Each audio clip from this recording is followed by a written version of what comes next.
should you move to Portugal as a digital nomad?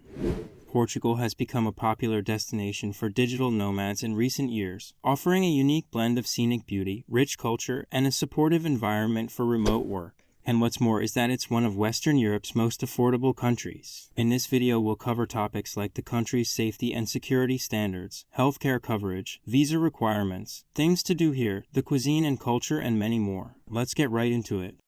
When I'm first considering moving to a different country, there are a few things that are key for me. The first is the weather. Even though the country has a coastline that hugs the Atlantic Ocean, the climate mirrors that of a Mediterranean country. That means it's hot here in the summer and winters are particularly moderate. This makes the country a very popular destination for tourists or digital nomads who are looking for some sunshine and warm weather year-round. Portugal actually receives more days of sun per year than California. Due to how small the country is, the climate only varies slightly as you move around. However, the further away from the coast you get, the warmer your summers will get.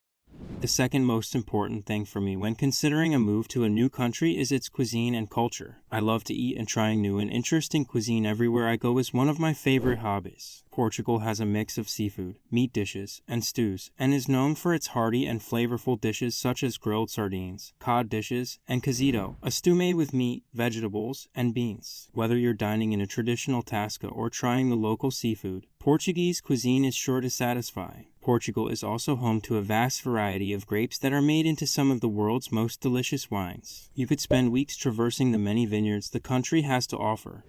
Portugal is a culturally rich country with a deep history, including a long period as a maritime power and empire. It's a predominantly Roman Catholic country and prides itself on its close-knit family ethics. Portugal's deep culture is a result of many influences, including Germanic, Jewish, Celtic, and even Phoenician. Within the last century, the country has undergone a massive renaissance in the arts, as cities such as Lisbon and Porto have been deemed cultural capitals of Europe. Next on my list for most important factors when choosing a new country to live in is its affordability. With all the fun things to do and explore and all this wonderful weather to soak in, I want to actually be able to afford to do these things. Not only that, but I don't want to have to spend the majority of my weeks working away behind a computer. So affordability is huge for me. Luckily, Portugal is generally affordable, especially compared to other countries in Western Europe. You can rent an apartment in downtown Lisbon for under €800 a month, which is about $850 US. All in, you could probably get by very comfortably in Lisbon, Portugal's main city, for less than $2,000 US a month. Now that I know that the weather is fantastic here, the food is amazing, and I can actually afford to live here, I want to know all that Portugal has to do and explore. Portugal is gorgeous and has so much to offer, with loads of historic cities, beautiful natural parks, and enough sunshine to rejuvenate the weariest of travelers. You'll never get bored of this magnificent country. You could wander around Braga, a city just outside of Porto, and gaze at all of the insanely impressive architecture. The buildings closely resemble that classic Portugal architecture that first comes to mind when we think of this country. After that, you could head into the actual city of Porto, one of the country's largest cities. Here, you could walk the cobblestone streets, eat the freshest seafood, and drink the world's finest port. You could also take a step outside of the city and backwards in time, as there are also plenty of medieval villages to explore right around Porto. Old taverns and ruined castle grounds will truly have you feeling immersed in the rich cultural heritage.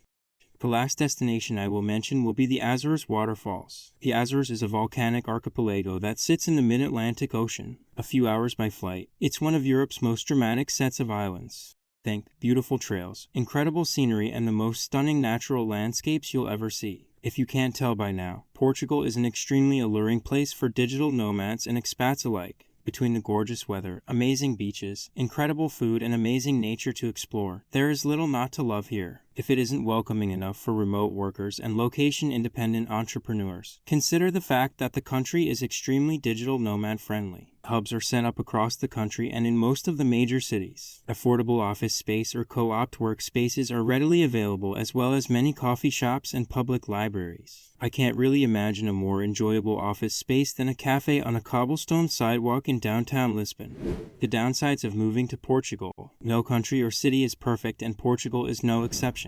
Every city has some drawbacks, no matter how big or small. However, what may be a drawback for some may be a bonus for others. Nevertheless, we are going to go over some obstacles or possible downsides to moving to Portugal. First is the public transportation. The public transportation here is actually pretty slow. If you're coming from a city or country with fast and reliable public transportation, then there may be a little bit of an adjustment period. Major cities have railways and trams, however. The smaller towns usually rely solely on buses, and their schedules don't exactly run like clockwork. Another downside to moving to Portugal is the very competitive housing market. The demand for housing in Portugal has steadily increased year over year since 2014. This may not be an issue for everyone, as not everyone is looking to invest in real estate. However, if you are looking to invest in real estate, you may be facing some stiff competition. The biggest obstacle for an American or any foreigner moving to Portugal will most likely be the language barrier. Portuguese is one of the hardest languages to learn, and this can pose a bit of a problem for nomads and travelers. Lots of people in Portugal do speak English, however. Not knowing the native language of any country can make simple tasks much trickier. Things like grocery shopping, doctor's visits, and even dining at restaurants are all made much easier by learning a little bit of the language. It's no wonder why Portugal has steadily climbed the ranks year after year for most popular destinations for digital nomads and expats. The warm weather, deeply rich culture, and insanely good cuisine would be enough to entice me. However, once you add the affordability, the historic architecture, and fascinating natural parks, it's mind-boggling that this country is absolutely overflowing with tourists. I couldn't imagine a better day as a digital nomad than clacking away on my computer at a cafe on a cobblestone sidewalk, followed by a trip to the beach, a dip in the sea, and an amazing fresh seafood dinner with amazing port wine.